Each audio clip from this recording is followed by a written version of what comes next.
మీరు శ్రీకాంత్ గారు hand raise చేశారా లేకపోతే ఊరికే రేజ్ అయిందా? ఊరికే ఓకే, రైజ్ అయినట్టుందండి. మీరు శ్రవణ్ గారు అడగండి ఆ క్వశ్చన్. అది ఇది యూట్యూబ్ లో ఒక వీడియో ఉందండి, దానిలో సంబంధించి క్వశ్చన్ ఏంటంటే కొంచెం అయితే వారికి ఒక ప్రశ్న ఉత్పన్నం అవుతుంది. ఆ ప్రశ్న ఏంటంటే శ్రీకాంత్ వీడియో అగ్ని బంద్ చేయండి. అగ్ని, వాయు, ఆదిత్య, అంగిరస అనే ఋషులు ఎవరైతే ఉన్నారో వీరు కేవలం నలుగురు ఋషులు పురుషులే అయ్యి ఎందుకున్నారు, వీరు కేవలం పురుషులే అని ఒక ప్రశ్న వస్తుందండి. దానికి సమాధానంగా అవతల వ్యక్తి ఏం చెప్తాడంటే వారు పురుషులనే మనం ఎందుకు అనకాలి, ఆ పాలిని శాస్త్రం ప్రకారము వారు పురుషులు కావచ్చు, స్త్రీలు కావచ్చు, వారికి మనము ఒక లింగాన్ని ఆపాదించలేము, వారు ఆడవాళ్ళు కూడా అయి ఉండొచ్చు అని చెప్పుకుంటూ వచ్చారు. అయితే దానికి సంబంధించి అసలు ఏది నిజం, ఎలా వాస్తవంగా తీసుకోవాలనేది ప్రశ్న. ఓకే, చెప్తాను నేను. జీ. వేదాలను ప్రకటించడము సృష్టి ప్రారంభంలో జరుగుతుంది. సృష్టి ప్రారంభంలో అంటే మొదలు జగత్తు ఏర్పడిన తర్వాత, అంటే ఈ జగత్తు పూర్తి స్థాయి లోపల ఏర్పడిన తర్వాత జీవ పదార్థం పుడుతుంది భూమి లోపల. ఆ జీవ పదార్థం నుంచి రకరకాల జీవరాశులు పుడతాయి. అందులో మనిషి కూడా పుడతాడు. మనిషి ముఖ్యమైన వాడు కనుక చివరిలో పుడతాడు. అన్ని జంతువులు పుట్టిన తర్వాత, అన్ని రకాల వృక్షాలు పుట్టిన తర్వాత మనిషి పుడతాడు. అంటే మనిషికి కావలసిన ఆహారం అయితే ఉంటుంది భూమి మీద. అయితే ఈ అమైత్ర సృష్టి లోపల మనిషి యవ్వన అవస్థ లోపలనే బయటకు వస్తాడు, యువావస్థ లోపల. వచ్చిన తర్వాత ఆహారం ఉంది కానీ, ఆవాసం ఉంది కానీ జ్ఞానం లేదు. ఆ జ్ఞానం ఇవ్వడం కోసం ఈశ్వరుడు ఆ సృష్టి ప్రారంభం లోపల ఎవరైతే మానవ జన్మ తీసుకున్నారో, అందులో మానవ జన్మ తీసుకున్న వాళ్ళ లోపల ప్రతి పృథ్వీ లోపల, ఒక పృథ్వీలో కాదు, ఇట్లాంటి పృథ్వీలు కోటాను కోట్లు ఉన్నాయి. ఈ సౌర కుటుంబంలోనే 9 గ్రహాలు ఉన్నాయి. గ్రహము అంటే పృథ్వీ, ఉపగ్రహం అంటే చంద్రుడు, నక్షత్రం అంటే సూర్యుడు. గుర్తుపెట్టుకోండి. ఇవి ఎక్కడున్నా గ్రహాలన్నీ కూడా పృథువులే, అంటే భూమిలే. ఎక్కడున్నా ఉపగ్రహాలన్నీ చంద్రుళ్ళే, ఎక్కడున్నా నక్షత్రాలన్నీ సూర్యుళ్ళే. అంటే ఈ జగత్తు లోపల ప్రతి పృథ్వీ లోపల కూడా మానవ సృష్టి జరుగుతుంది. ఆ మానవ సృష్టి లోపల ఆ పృథ్వీ మీద ఎవరైతే మానవులుగా జన్మ తీసుకున్నారో అందులో నలుగురు హృదయాల లోపల, అంటే పవిత్ర హృదయాల లోపల ఈశ్వరుడు వేదాలను ప్రకటిస్తాడు. ఎవరి లోపలనైతే ఋగ్వేదం ప్రకటించబడుతుందో వాళ్ళను అగ్ని అంటారు. ఎవరి లోపలనైతే యజుర్వేదం ప్రకటించబడుతుందో వాళ్ళను ఆదిత్య అంటారు. తర్వాత అంగిరస, ఆదిత్య, అగ్ని, వాయు. తర్వాత వాయులు యజుర్వేదం. అంటే యజుర్వేదం ఎవరి లోపల ప్రకటించబడుతుందో వాళ్ళని వాయువు అంటారు. తర్వాత యజుర్వేదము, తర్వాత సామవేదం. సామవేదమును అగ్ని, వాయు, ఆదిత్య అవుతుంది. తర్వాత అథర్వ వేదాన్ని అంగిరస. అంటే అథర్వ వేదము ప్రకటించబడ్డ ఋషి పేరు అంగిరస. వీళ్ళు పురుషుల స్త్రీల అనేది ప్రశ్న. ఇక్కడ మన శాస్త్రం ప్రకారము భూమి మీద మొదలు పురుషుడు పుడతాడు. కారణం ఏంటంటే పురుషునికి స్త్రీకి వివాహం జరగాలంటే మధ్యలో శాస్త్రం ప్రకారము 9 లేదా 10 సంవత్సరాల తేడా ఉండాలి. ఈశ్వరుడు పురుషులను స్త్రీలను ఒకేసారి పుట్టిస్తే ఎవరినెవరు పెళ్లి చేసుకోవాలి? కనుక ఈశ్వరుడు చెప్పిన వేదంలోనే 9 లేదా 10 సంవత్సరాల తేడా ఉండాలని ఉంది. అదే ఈశ్వరుడు పొరపాటు చేయడు కదా. మొదలు పురుషులు పుడతారు కనుక పురుషులు పుట్టిన తర్వాత 9-10 సంవత్సరాలకు స్త్రీలు పుడతారు కనుక ఆ స్త్రీలు పుట్టే వరకు, అంటే 9-10 సంవత్సరాల వరకు వీళ్ళు అజ్ఞానంలో ఉండరు. అప్పటికి వేదాలు ప్రకటించబడతాయి కనుక పురుషుల్లోనే ప్రకటించబడ్డాయి అనేది శాస్త్రాల లోపల చర్చల ద్వారా నేను విన్న విషయం చెప్తున్నాను. ఇది యుక్తి ప్రకారం కూడా కరెక్ట్ ఉంది. ఎప్పుడైనా కానీ మనకు ప్రమాణం, శబ్ద ప్రమాణం దొరికినప్పుడు యుక్తిని తీసుకోవాలి. యుక్తి అంటే మనము చర్చిస్తే, తర్కిస్తే నిలబడాలి. అది ఇది నిలబడుతుంది. అంతేకాకుండా స్త్రీలు, అంటే వేదాలు స్త్రీల్లో ప్రకటిస్తే స్త్రీలు ఏం చేయాలి? వాళ్లకు కొన్ని ధర్మాలు ఉంటాయి. మాసిక ధర్మం అని, తర్వాత ఈ పిల్లలను కనడం అనేది. పిల్లలను కన్నప్పుడు 9 మాసాలు గర్భంలో పిల్లలు ఉంచుకోవాలి. అప్పుడు వేద ప్రచారం చేయరాదు. మాసిక ధర్మంలో వేద ప్రచారం చేయరాదు. ఇవన్నీ ఇబ్బందులు ఉంటాయి. వాళ్ళ లోపల అంటే దేవుడి ఉద్దేశం ఏంటిది? మగవాడిలోన, ఆడవాళ్ళ లోపలన వేదం ప్రకటించడం కాదు. వేదాన్ని సర్వ మానవులకు అందించాలి. అందించడం కోసము పురుష శరీరం మొదలేర్పడుతుంది.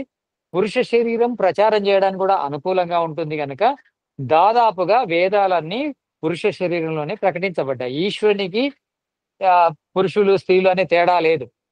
అంటే ఈశ్వరుడి పురుషపక్షి, స్త్రీ ద్వేషి అని ఉండదు. ఈశ్వరుడికి అందరూ ఒకటే. అంతేకాకుండా శాస్త్రం ప్రకారము ఆత్మలు అన్ని ఒకటే. స్త్రీ శరీరం, పురుష శరీరం. ఇప్పుడైతే మనకు తెలుసు. ఈ మోడర్న్ సైన్స్ లోపల ఏంటి? మోడర్న్ సైన్స్ లోపల పురుషుడు స్త్రీగా మారుతున్నాడు, స్త్రీలు పురుషులుగా మారుతున్నారు. అంటే శరీరాన్ని చేంజ్ చేస్తే జెండర్ మారుతుంది. ట్రాన్స్‌జెండర్స్ అంటారు గదా! అంటే అది శరీరమే అంతే. లోపలున్న ఆత్మ, పురుషుడు, స్త్రీ అని వేరు ఉండవు. అంటే ఈ లింగాన్ని మనము మార్చొచ్చు. అంతేగాని ఈశ్వరుని లోపల పక్షపాతం లేదు. పురుష శరీరం లోపలనే వేదాలు ప్రకటించబడ్డాయి. పురుషుడు, స్త్రీ అనే విభేదం గాదు. స్త్రీ శరీరం లోపల స్త్రీ శరీరం తర్వాత వచ్చిందొకటి. స్త్రీ శరీరం లోపల ప్రచారం చేయడానికి అనుకూలత తక్కువ ఉంటాయి గనక ఈశ్వరుడు పురుషుల లోపలనే వేదాలు ప్రకటించాడు. ఈ అగ్ని, వాయు, ఆదిత్య, అంగిరస అనేవాళ్ళు పురుషులే అనేది శాస్త్రాల్లో జరిగిన చర్చ ప్రకారము నాకున్న అవగాహన.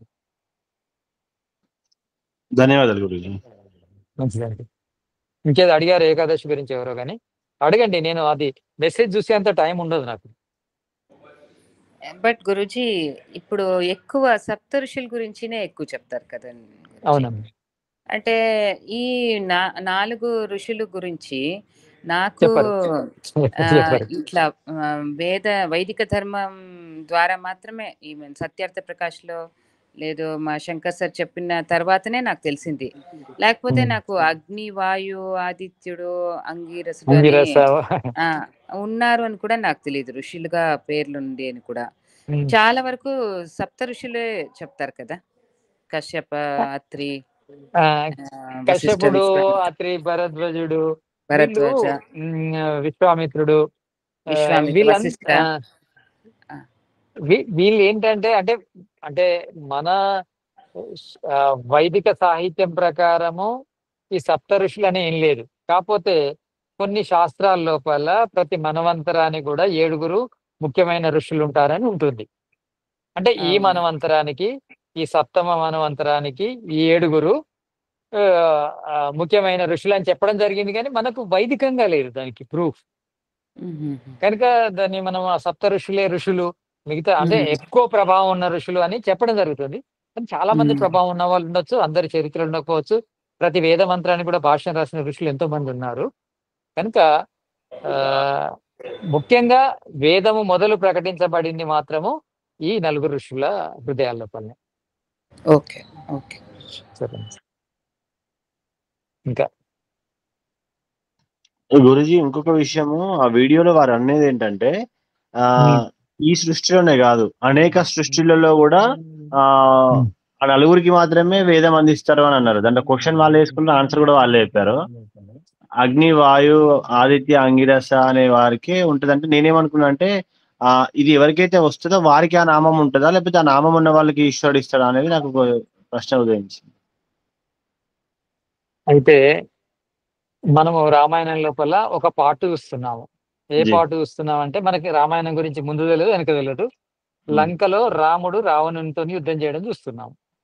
ఇక్కడ పక్కా ఉన్న వాళ్ళు అడిగారట, ఈయన ఎందుకు యుద్ధం చేస్తున్నాడు, అసలు ఆమె ఎవరు, ఈయనకి ఏమవుతుందని అన్నట్టు. శాస్త్రం తెలియనప్పుడు ఇలాంటి ప్రశ్నలు ఉదయిస్తాయి. అంటే ముందు వెనక తెలియాలి. ఇప్పుడు వాళ్ళే 4 ప్రతి సృష్టి ప్రారంభంలో ఉంటారంటే వాళ్ళు ఈ సృష్టి లోపల మళ్ళీ సాధన చేసి ముక్తిని పొందరా? ఇంకెప్పుడు కూడా వేదాలు రాయడానికి పుడతారా? దేవుడు వాళ్ళని ఫిక్స్ చేస్తే ఇక స్వాతంత్రం ఎక్కడుంది జీవుడికి? కర్మ సిద్ధాంతం ఎక్కడుంది? అలా ఉండదు కదా. ప్రతిసారి సృష్టి లోపల మానవులుగా పుట్టే వాళ్ళ లోపల first, second, third, fourth rank తీసి ఈశ్వరుడు అంటే పవిత్రత లోపల వాళ్ళకి వేదాలు ఇస్తాడు. ఎవరైనా కావచ్చు వాళ్ళు. వీళ్ళే వాళ్ళుగా ఉంటారు, మళ్ళీ వాళ్ళే వీలుగా ఉంటారు. తప్పు. యుక్తి ప్రకారము తప్పు. అలా ఎందుకంటే ప్రశ్నించే వాళ్ళు లేకుంటే, తర్కం చేసే వాళ్ళు లేకుంటే, సత్యవాదులు లేకుంటే తప్పకుండా ఇలాంటి ప్రశ్నలు ఉదయిస్తాయి. ఎవరి దగ్గర సమాధానం ఉండదు గనుక వాళ్ళు చెప్పిందే కరెక్ట్ కూడా అవుతుంది. జీ. కాదు.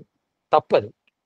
అయితే నేను అనుకున్నాను జీ, ఆ పవిత్రాత్మలు ఏవైతే 4 ఉంటాయో, ఆ 4టికి ఋగ్వేదం ఇచ్చిన దానికి అగ్ని అని అట్లా ఆ రకంగా ఫస్ట్ వేదం యొక్క జ్ఞానాన్ని ఇచ్చి ఆ తర్వాత ఋషికి ఆ నామం వచ్చిందేమో అనుకున్నాను.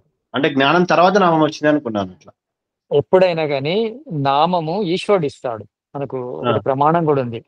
ఆ, మన అంటే దేవుడు అంటే వాళ్ళకు ఫలానా పేరు అని ఎలా వస్తుంది? ఋగ్వేదము అంటే వాళ్లకు ఈ ఋగ్వేదము అనేది అంతేకాదు ఈశ్వరుడు అతడెప్పుడు కూడా వేద జ్ఞానాన్ని ప్రకటించడానికి సిద్ధంగా ఉంటాడు.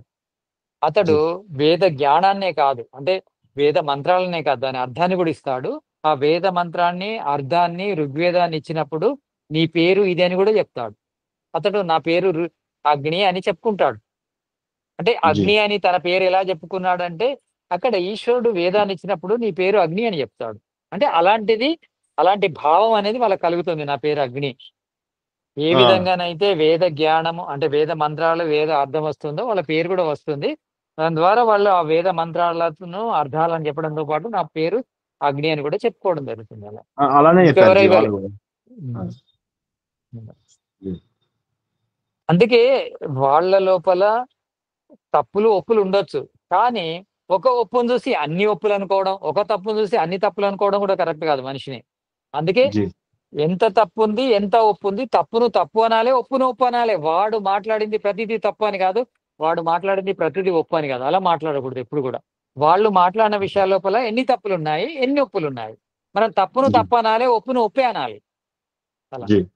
అప్పుడే సమాజం ధన్యవాదాలు. బాగుపడుతుంది. ఇంకా నమస్తే గురుజీ. నమస్తే జీ. గురుజీ స్థూల సూక్ష్మ కారణ శరీరాలు అంటే ఏంటి గురుజీ? వాటి గురించి కొద్దిగా చెప్తాను. ఎక్స్ప్లెయిన్ చేస్తారా? 25 తత్వాల లోపల మనకు పంచభూతాలు ఉంటాయి. అంటే 5 భూతాలు. తర్వాత లోపల మూల ప్రకృతి ఉంటుంది, ఆత్మ ఉంటుంది. దాన్ని మనం 26వ తత్వాన్ని తీసుకుంటే ఈశ్వరుడు ఉంటాడు. అంటే టోటల్ గా ఈ జగత్తును 26 తత్వాలుగా తీసుకోవచ్చు. ఒకటి ఈశ్వర తత్వం, జీవతత్వం, మూల ప్రకృతి, మూల ప్రకృతిని ఏర్పడ్డ 24 తత్వాలు. అంటే ఎన్ని 26. ఈ 26 లోపల పంచభూతాల నుంచి సూక్ష్మ శరీరం ఏర్పడుతుంది కనుక ఇది స్థూల శరీరం. పంచభూతాల నుంచి స్థూల శరీరం ఏర్పడుతుంది. పంచభూతాలు అంటే 5 తత్వాలను స్థూల శరీరం అంటారు.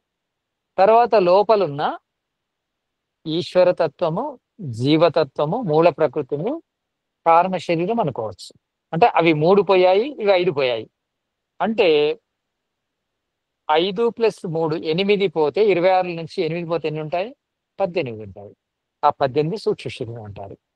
3 తత్వాలతో కూడిన కారణ శరీరము, 18 తత్వాలతో కూడిన సూక్ష్మ శరీరము, 5 తత్వాలతో కూడిన స్థూల శరీరం. ఇవి స్థూల, సూక్ష్మ, కారణ శరీరాలు. కానీ కారణ శరీరం విషయం లోపల రకరకాలుగా అభిప్రాయాలు ఉన్నాయి. మూల ప్రకృతిని కారణ శరీరం అని కొంతమంది అంటారు. అంటే కొన్ని సందర్భాల లోపల అలా వస్తుంది. దయానందుడు కూడా ఆత్మను కూడా కారణ శరీరం అన్నాడు. కొన్ని సందర్భాల లోపల సంస్కారాలను కారణ శరీరం అంటారు. కొన్ని సందర్భాల్లో ఈశ్వరుడే కారణ శరీరం అంటారు. ఏది ఏమైనప్పటికీ మూల ప్రకృతి తర్వాత ఆత్మ, పరమాత్మ ఇవి కారణ శరీరం లోపల మనం తీసుకోవచ్చు. మనకు సులువుగా అర్థం కావడం కోసము 18 తత్వాలు సూక్ష్మ శరీరంలో తీసుకోవచ్చు, 5 తత్వాలు స్థూల శరీరంలో తీసుకోవచ్చు. అలా.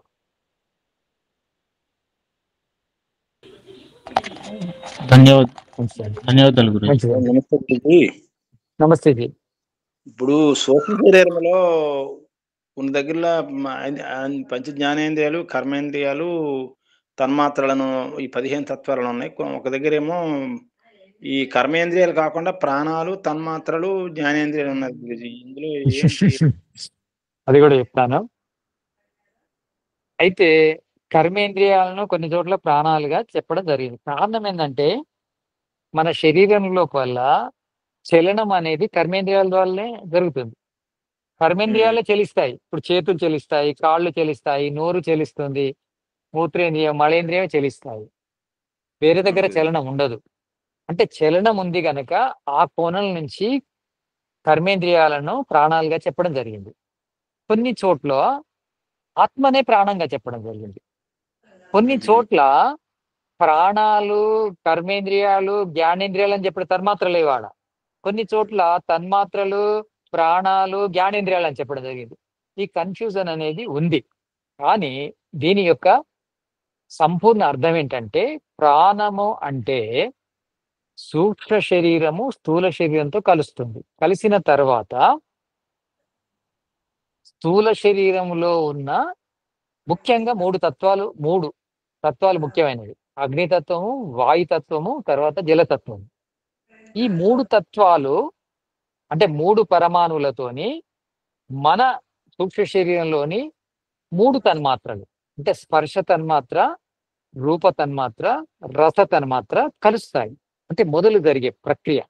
జరిగిన తర్వాత ఏందంటే ఈ సూక్ష్మ శరీరము, స్థూల శరీరము కనెక్ట్ అయిపోతాయి. ఆ కనెక్ట్ కాగానే ప్రాణం ఉద్భవిస్తుంది. ఆ ప్రాణము అంటే వాతాన్ని, పిత్తాన్ని, కఫాన్ని మూడింటిని ఉత్పత్తి చేస్తుంది. వాతము, పిత్తము, కఫము 3 కలిసి పనిచేస్తాయి చూడండి. దాన్ని ప్రాణం అంటారు. అంటే శరీరం లోపల వృద్ధి అంటే వృద్ధి జరుగుతుంది మొదలు. వృద్ధి జరుగుతూనే ఉంటుంది. వృద్ధి, క్షయ. జీవనం అంటే వృద్ధి చెందడము, క్షీణించడము. ఇవి రెండింటిని జీవం అంటారు. జన జీ అంటే ఆత్మకుండే లక్షణంలో జీవం అనేది కూడా ఒకటి ఉంది. అంటే ఆత్మ ఉన్నప్పుడు శరీరం వృద్ధి పొందుతుంది. వృద్ధి ఎలా పొందుతుందంటే దానికి సూక్ష్మ శరీరం ఉంది కనుక స్థూల శరీరంతో కనెక్ట్ కావడం ద్వారా దానిలో ప్రాణం ఉద్భవించి అది వృద్ధిని అందుతుంది, క్షీణిస్తుంది, జ్ఞానాన్ని పొందుతుంది, ఆహారాన్ని తీసుకుంటది, కర్మలు చేస్తుంది, సుఖాన్ని భోగిస్తుంది. అలా. కానీ ప్రాణం అనేది రకరకాలుగా చెప్పడం జరిగింది. ఆత్మ లేకుంటే ప్రాణం లేదు మరి. ఈ కదలిక ఎట్లా వచ్చింది? ఆత్మ ఉంటుంది వచ్చింది కనుక ఆత్మనే కొన్ని చోట్ల ప్రాణం అన్నారు. కొన్ని చోట్ల కర్మేంద్రియాలను ప్రాణం అన్నారు. ఏది ఏమైనప్పటికీ ప్రాసెస్ ఏంటంటే శాస్త్రీయంగా ఏం జరుగుతుందంటే సూక్ష్మ శరీరములోని తన్మాత్రలు స్థూల శరీరంలోని పరమాణులతోని కలవడం ద్వారా రెండిటి మధ్య ఏర్పడ్డ కనెక్షన్ ప్రాణాన్ని ఉత్పత్తి చేస్తుంది. ఆ ప్రాణమే అసలు మనము తినడానికి, తాగడానికి, శ్వాసించడానికి, వృద్ధి పొందడానికి, జ్ఞానాన్ని పొందడానికి, కర్మలు చేయడానికి, భోగాన్ని అనుభవించడానికి కారణమవుతుంది. అన్ని ప్రాణంలోనే ఉన్నాయి. అది. ప్రాణం అంటే రకరకాల పదార్థాల కలయిక. అంటే ప్రపంచంలో ఎన్ని రకాల పదార్థాలు ఉన్నాయో అన్ని పదార్థాలు కలిసి ప్రాణం ఏర్పడింది. అవును గురూజీ. అంటే ఈ ప్రాణము నిలిచేది 84 లక్షల జీవరాశులు, 840 కోట్ల మనుషులతోని 840 కోట్ల పదార్థాలతోని నడుస్తుంది. అంటే అంటే ఇలా ఎందుకు చెప్పానంటే ఒక సంఖ్య రకరకాల జీవులు అంటే జీవ వైవిధ్యం ఉండాలి, రకరకాల పదార్థాలు ఉండాలి, రకరకాల మనుషుల సహాయం ఉంటే మన జీవనం నడుస్తుంది. మనం ఆలోచిస్తున్నాం, మాట్లాడుతున్నాము, తింటున్నాము, భోగిస్తున్నామంటే ఇంతమంది సపోర్ట్ ఉంటుంది. ఇంతమంది సపోర్ట్ తీసుకొని ఈ నడిపించే తంతునే ప్రాణం అంటారు. అలా. అయితే గురూజీ ఇప్పుడు అంటే ఏదైనా ఒకటి విడిచిపెట్టి కర్మేంద్రియాలు వదిలేసి ప్రాణాలు చెప్పినా అది కరెక్టే, ఇది కరెక్టే అంటారు. అదే మీరు చెప్పిన దాన్ని బట్టి. కరెక్టే కానీ ప్రాణానికి విస్తృత రూపం ఏంటంటే అది ఎలా ఉత్పత్తి అవుతుందంటే సూక్ష్మ శరీరం స్థూల శరీరంతో కలిస్తేనే లోపల కదలిక అనేది స్టార్ట్ అవుతుంది. అవును గురూజీ.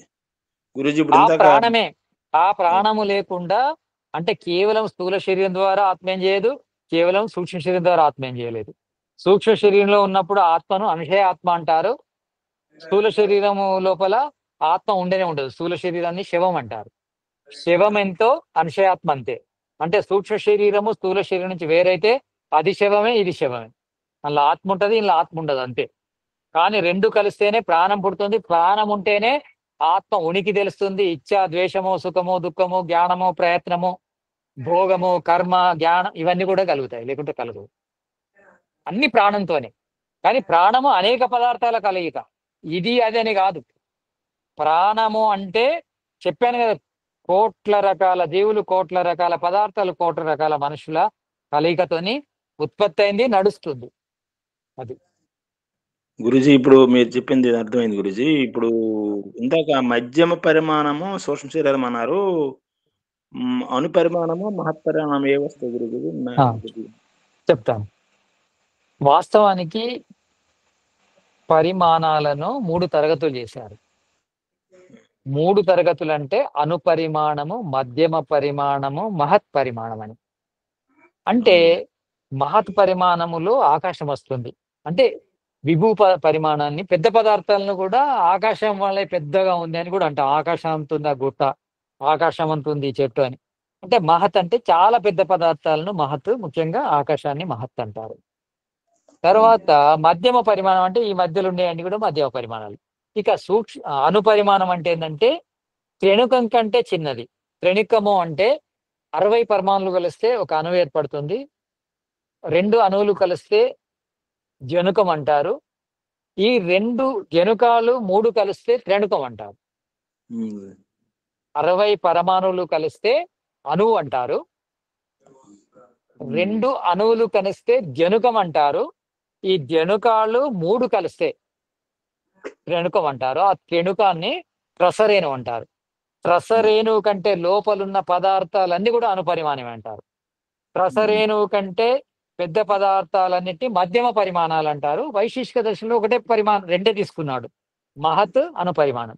మహత్ అంటే త్రసరేణువు కంటే పెద్ద అన్ని కూడా మహతే. ఆకాశం అనుకో, గుట్టలు అనుకో, కొండలు అనుకో, అన్ని కూడా మహత్ పరిమాణం కిందకి వస్తాయి. ఇక త్రసరేణువు కంటే చిన్నవన్నీ అణుపరిమాణం కింద తీసుకోవడం. 2 తరగతులు ఉన్నాయి అందులో వైశేషిక దర్శనం లోపల. కానీ కొన్ని శాస్త్రాల లోపల 3 పరిమాణాలు తీసుకోవడం జరిగింది. అతి పెద్ద పదార్థాలు, మధ్యమ పదార్థాలు, అతి సూక్ష్మ పదార్థాలు. అలా సరే గురుజీ. ఇంకోటి ఏంటంటే అవిద్య, స్మృతి, రాగద్వేష, అభినివేశం, పంచక్లేశాలు అన్నారు కదా గురుజీ. అవును. ఇంతో మోహము ఏదో తమము, మోహము, మహామోహము, తామిశ్రము, అందుతామిశ్రం అన్నారు కదా. అవును. వాటికి ఉన్నటువంటి ఆ పేర్లు అన్నటువంటిది మోహం ఉంది. మోహం కంటే మహామోహం అంటే ఒకదానికి ఒకటి, దానికంటే ఒకటి నష్టాన్ని కలుగు చేస్తాయినా, లేకపోతే ఏంటి ఆ డిఫరెన్స్? ఈ పేర్లకి కొరిలేషన్ ఏంటి? ఎందుకు అలాగా పెట్టారు? మోహము, మహామోహము, తామిశ్రము, తామిశ్రం అన్నారు. అంటే దానివల్ల దానికంటే అది అంటే ఎక్కువ నష్టం చేస్తానే ఏంటి అసలు పేర్లు పెట్టడం ఉద్దేశం? అయితే దీనిలో శాస్త్రం లోపల వివరణ రాలేదు, కానీ నాకున్న అవగాహనతో చెప్తాను. ఏంటంటే తమము, తమము అంటే అజ్ఞానం. అజ్ఞానం తమము అనమాట. తమము నుంచి పుట్టింది అస్మిత, మోహం. ఆ మోహం నుంచి ద్వేషం, తర్వాత అస్మిత తర్వాత రాగం పుడుతుంది. రాగము అంటే మహామోహం. మహామోహం అంటే రాగం అంటే కోరిక. మోహం కూడా అంట మోహించింది అతను అంటాడు. మహామోహాన్ని ఇట్లా రాగం లాగా తీసుకున్నాడు. ఇక తామిశ్రము, తామిశ్రం అంటే ద్వేషం. అంటే ద్వేషము అనేది చాలా నష్టాలు చేస్తుంది. ఆవేశము అనేక అనర్థాలకు కారణమవుతుంది. అంటే దాన్ని తామిశ్రం అన్నారు. ఎక్కువ అక్కడ మన వివేకం నశిస్తుంది. ఆవేశము, ద్వేషం ఉన్నప్పుడు ఏమవుతుందంటే మనలో ఈ సత్వగుణం పూర్తిగా నశించిపోతుంది. అందుకే దాన్ని తామిశ్రం అన్నారు. తామిశ్రము అంటే నేను చస్తాను అనే అభినివేశాన్ని తామిశ్రం అంటారు. అంటే తామిశ్రము అంటే ఇది ఒక రకంగా చెప్పాలంటే మనం మృత్యువుకు భయపడుతున్నామంటే అవిద్యలో ఉన్నట్టే. ఎందుకంటే ఈ శరీరమే నేను అనుకుంటున్నాం కనుక శరీరం పోతుంది అని భయపడడం, దీన్ని తామిశ్రంగా తీసుకోవడం జరిగింది. కానీ శాస్త్రం లోపల దీని వివరణ ఏమి ఇవ్వలేదు. కానీ మనకు మంచిగా అర్థమయ్యేది అవిద్య, అస్మిత, రాగము, ద్వేషము, అభినివేశం. అంటే వాటికి అర్థము దీనిగా తీసుకొని దీన్ని వివరించవచ్చు మనం. అంటే తమము అంటే ఏంది? అవిద్య. అవిద్య 4 రకాలు. అంటే అశుచిని శుచి అనుకోవడం, అనిత్యాన్ని నిత్యం అనుకోవడం, అనాత్మని ఆత్మ అనుకోవడం, సుఖాన్ని దుఃఖం అనుకోవడం. ఇది అవిద్య. అంటే తమము అంటే అవిద్య. ఇక మోహము అంటే అస్మిత. అస్మిత అంటే ఏంది? నేను వేరు, బుద్ధి వేరు అనే భావం ఉండదు. నేనే బుద్ధి, బుద్ధే నేను. అది అస్మిత. రాగము, రాగం అంటే అవిద్యతో కూడిన కోరికలను రాగము అంటారు. అదేంటిది? అందులో అంటే తమము, మోహము, మహామోహము. మహామోహం అంటే రాగం, అంతే కదా. ఆ తర్వాత ద్వేషము, తామిశ్రము. ద్వేషము అంటే అవిద్యతో కూడిన, అంటే అజ్ఞానంతో కూడిన ద్వేషం. అంటే ఎవరిని ద్వేషించకూడదు, దాన్ని ద్వేషించడం, వాళ్ళని ద్వేషించడము, దాన్ని ఏమంటారు? తామిశ్రం. తామిశ్రం అంటే అభినివేశం. అభినివేశం అంటే నేను ఇలాగే ఉండాలి, చావకుండా ఉండాలి, బ్రతికే ఉండాలి, నాకు మరణం రాకూడదు, అంటే ఈ శరీరంతో ఉండాలి, ఈ శరీరాన్ని చావకుండా ఉంచుకోవాలి, ఇది చావకూడదు అనే భావన. ఇలా క్లేశాల కింద చెప్పడం జరిగింది. ధన్యవాదాలు గురుజీ. అంటే వీటన్నిటికంటే అవిద్య ప్రమాదమైంది అంటారా? వీటన్నిటికీ అవిద్య ఉంటేనే అస్మిత ఉంటుంది, రాగం ఉంటుంది, ద్వేషం ఉంటుంది, అభినివేశం ఉంటుంది. అందుకే శాస్త్రాల లోపల అవిద్య అనే ఒకే పదాన్ని వాడడం జరుగుతుంది. అవిద్య నుంచే పుట్టింది అస్మిత, రాగము, ద్వేషం, అభినివేశం. ఇవి 4 కూడా అవిద్య రూపాలు. అవిద్య ఉంటేనే అస్మిత ఉంటుంది, అవిద్య ఉంటేనే రాగం ఉంటుంది, అవిద్య ఉంటేనే ద్వేషం ఉంటుంది, అవిద్య ఉంటేనే అభినివేశం ఉంటుంది. అలా ధన్యవాదాలు గురుజీ. నమస్తే. నమస్తే.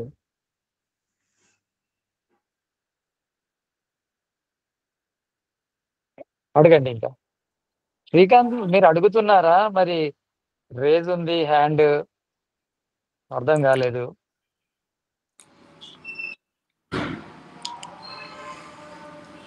గురుజీ, అడగండి.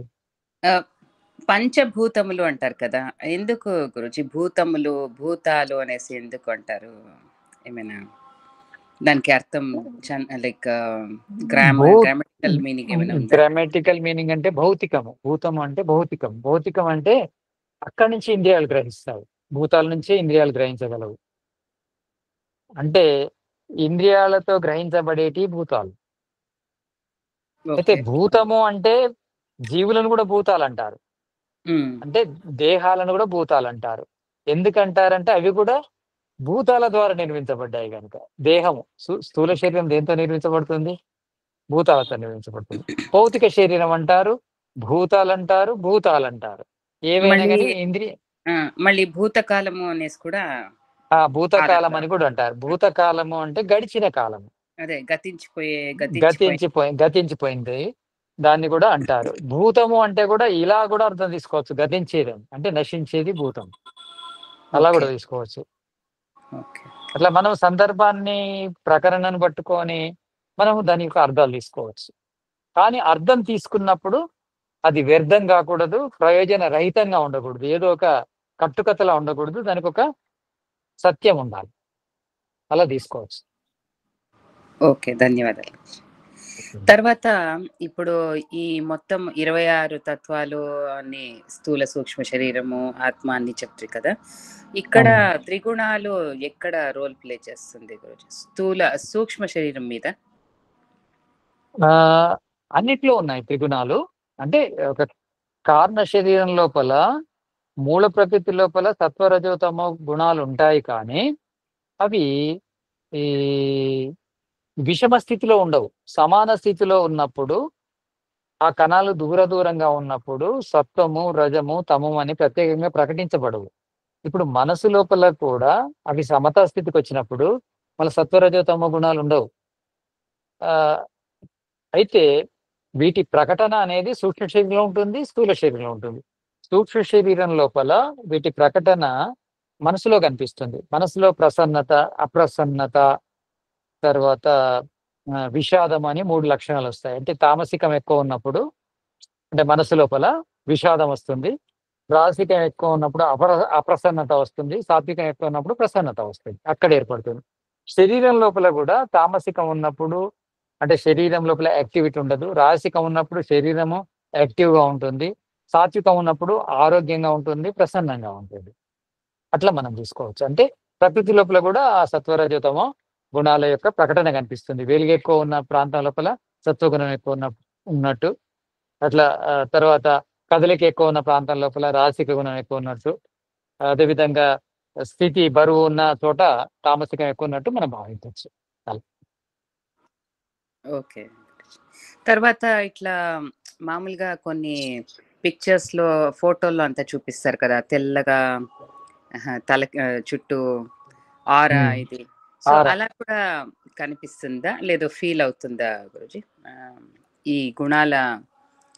ఇప్పుడు ఒకవేళ మాకు ఎట్లా అంటే ఎమోషన్స్ ఇప్పుడు యాంగర్, కోపము, ఉద్వేగం, భయోద్వేగం ఇలా అయితే కొన్ని హార్మోన్స్ ఈ కెటకాలమెన్స్ అంటాం కదా, ఇవి అన్నీ ఎక్కువ రిలీజ్ అయ్యి అటోనామిక్ నర్వస్ సిస్టమ్ యాక్టివేట్ అయ్యి అలా జరుగుతుంది అనేసి లైక్ మనం పిక్చరైజ్ చేయొచ్చు. మనిషికి ఇలా గగురుపాటు వచ్చేది ఇవన్నీ చెప్తాము. అట్లా ఈవెన్ దీంట్లో కూడా గుణాలు ఏది డామినేటింగ్ గా ఉంటే దాని ప్రకారంగా కలర్స్ వస్తాయి అనేసి చెప్పవచ్చా? అలా చెప్పొచ్చు, అంటే అర్థం చేయించడానికి. కానీ ఎప్పుడైనా మన లోపల సత్వ ప్రకాశం అనేది చూడలేము. ఏదైనా ఒక పదార్థాన్ని మన కంటితో చూడాలంటే అది త్రసరేణువు కంటే పెద్దగా ఉండాలి. ఇంతకుముందు పరిమాణాల గురించి చెప్పినప్పుడు చెప్పాను. త్రసరేణువు అంటే రేణుకం కంటే పెద్దగా ఉండాలి. దానిలో అగ్ని పరమాణు యొక్క మిక్స్ ఉండాలి. దాన్ని మాత్రమే చూడగలం. అంటే సత్వకణము, సత్వం యొక్క ప్రభావాన్ని మనం చూడాలంటే అది అగ్ని కణముతో కూడిన త్రసరేణువులై ఉండాలి. దాన్ని చూడొచ్చు మనం. కానీ ఒక వ్యక్తిలోని సత్వగుణాన్ని అలా కళ్ళతో చూడరాదు. కానీ ఇతడు మంచి సాత్వికమైన వ్యక్తి అని చూపడం కోసం చిత్రపటాల లోపల అలా ఇలా గీసి ఇలా కిరణాలు కూడా చూపెడతారు. అంటే ప్రకాశం ఎక్కువ ఉంది ఇతని లోపల, సత్వగుణం ఎక్కువ ఉందని తెలియజేయడం కోసం సింబాలిక్ అంతే. కానీ అవి కనిపించవు కళ్ళతో. ఎందుకంటే నిన్న ఒకటి ఏదో వీడియో చూస్తుంటే ఆయన చెప్తూ ఉండే ఇట్లా ఒక 100 మెంబర్స్ వాకింగ్ వెళ్తూ ఉండ్రంట. సో వాళ్ళలో అందరూ ఏం హెల్తీ కాదు, ఒక ఇద్దరు మాత్రమే హెల్తీ. నేను వాళ్ళని గుర్తించాను.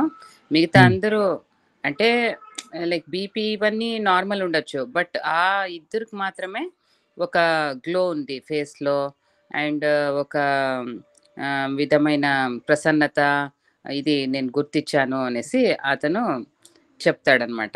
సో వాళ్ళు మాత్రమే పూర్తిగా మానసికంగా శారీరకంగా హెల్తీగా ఉన్నవాళ్ళు అనేసి వాళ్ళ భార్యకి చెప్తాడు. సో ఇలా అంటే కనిపెట్టేకి అవుతుందా గురుజీ? కనిపెట్టడం అవుతుంది. ఎలా అంటే అతడు ఆరోగ్యం మీద ఉన్న అవగాహన వల్ల, అంటే ఆరోగ్యానికి సూత్రం ఏముంది? సమదోష సమాగ్నిత్య సమధాతు మలక్రియా ప్రసన్న ఆత్మ ఇంద్రియ మనః స్వస్తి ఇత్యావిధేయతే. దీని నిర్వచనం తెలిసిన వ్యక్తి అయితే ఆ వ్యక్తి ఇంద్రియాల లోపల, ఆ వ్యక్తి మనసు లోపల, ఆ వ్యక్తి ఆత్మ లోపల అంటే తత్వం లోపల ప్రసన్నత ఎంత ఉంది అనే దాని మీద ఆరోగ్యాన్ని అంచనా వేయవచ్చు. అలా వేసి ఆరోగ్యవంతుడా కాదని చెప్పొచ్చు. కానీ దానికి కళ్ళకు కనిపించేది ఏది ఉంటుంది? కళ్ళతో చూసే వ్యక్తికి అంటే అందరికి కనిపించదు. అతని వెనక జ్ఞానం ఉంది కనుక ఆ జ్ఞానం ద్వారా కళ్ళతో చూసి అతని లక్షణాలను బట్టి, ఇంద్రియాల లక్షణాలను, మనసు లక్షణాలు, వ్యక్తి లక్షణాలను బట్టి సంపూర్ణ ఆరోగ్యవంతుడని నిర్ణయం చేయొచ్చు. అలా. ఓకే, ధన్యవాదాలు గురుజీ. ఉంచుకోండి.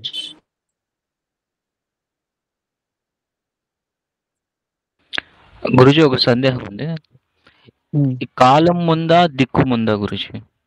అంటే సృష్టి ఆరంభంలో రెండు కలిసి ఉంటాయా, లేకుంటే కాలం ముందు ఏర్పడి తర్వాత దిక్కులు వస్తాయా?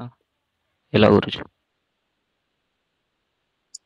కాలము, దిక్కు అనేటి రెండు కూడా మనము సబ్జెక్ట్ను అర్థం చేసుకోవడం కోసం పెట్టినే కానీ ఇవి తత్వాలు కాదు. తత్వాలు అంటే ఏ విధంగానైతే మహాతత్వము, మనసు, అహంకారము అట్లా సత్వరజతమో కణాల నుంచి ఏర్పడలేదు. అయితే కాలము అంటే ఏంటంటే ఒక పని జరగడానికి, అంటే ఉత్పత్తి నాశనము ఉండడం ద్వారా కాలాన్ని గణిస్తున్నాం మనం. ఉత్పత్తి నాశనం ఉంది కనుకనే కాలాన్ని గణిస్తున్నాము. ఉత్పత్తి నాశనం లేదనుకోండి, అంతా స్తంభించింది అనుకోండి, కాలాన్ని గణించడానికి వీలు లేదు. అంటే ఉత్పత్తి నాశనము అనే క్రియల ద్వారా కాలం అనేది ఉద్భవించింది, కాలగణన జరుగుతుంది. ఇక దిక్కు అంటే సూర్యుని ద్వారా. దిక్కు అంటే అంటే జనరల్ గా మనకు ముందు అంటే తూర్పు వైపు నిల్చుంటే అది తూర్పు అవుతుంది, వెనక పడమర అవుతుంది, కుడివైపు దక్షిణం అవుతుంది, ఎడమవైపు ఉత్తరం అవుతుంది, పైన పై వైపు అవుతుంది, కింద వైపు అవుతుంది. అలా అంటే తప్పకుండా భూమి ఉండాలి, సూర్యుడు ఉండాలి, ఉన్నప్పుడే కదా మనం దిక్కులను గణించవచ్చు.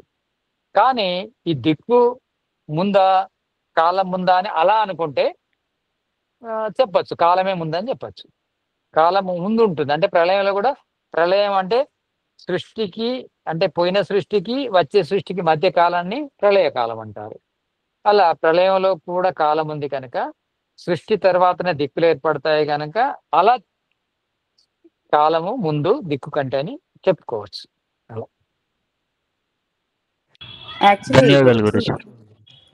దిక్కు అంటే స్పేస్ అని తీసుకోవచ్చు కదా. దిక్కు అంటే స్పేస్ అని తీసుకున్నప్పటికీ ఆకాశం కూడా పుట్టాలి.